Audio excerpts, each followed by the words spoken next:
Does anyone other than me ever think about how girls were raised on like fairy tale love stories where we're meant to believe that a man will save us from what, by the way? Like from what? From some like monster or something. But we're supposed to just like basically wait around our whole lives in a castle or something and wait for like Prince Charming, who kind of seems like a douchebag, to eventually, knock on our door. But then simultaneously, guys were raised on playing games like Grand Theft Auto and I don't even know, like really fucking violent movies and like things based in toxic masculinity that taught them from a young age to just look at women as objects and no one or nothing to be respected. But then simultaneously, like girls are taught that there are heroes, but then like boys at the same time are being taught that women are nothing more than sex objects, you know?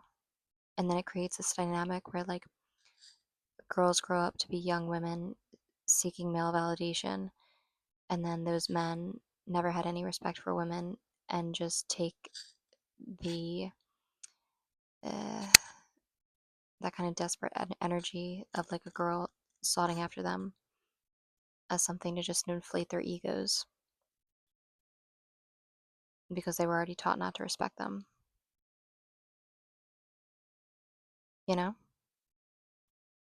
And I think the evolution from girlhood to womanhood is realizing also that guys were taught that they had to be the provider, but they only thought of that of providing as financial providing.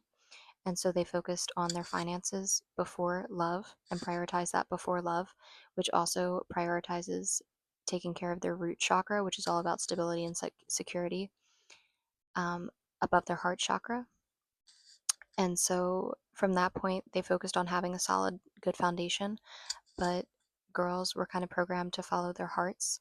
And because we also were brainwashed to believe that we should be like falling in love and stuff, that prioritization of hearts led to male centered activity. And then when their hearts would get broken, they would not have a solid sense of self or a stable foundation because they were never taught to prioritize their security and sense of being above outsourcing their love to someone else. And so it felt like everything would be shattered and scattered and that they would completely lose their identity because they weren't taught to develop that first. And furthermore, providing is more than just financial security, it's also emotional security. But women really need to prioritize their root chakra and providing a sense of security and stability and self love above outsourcing that power to someone else.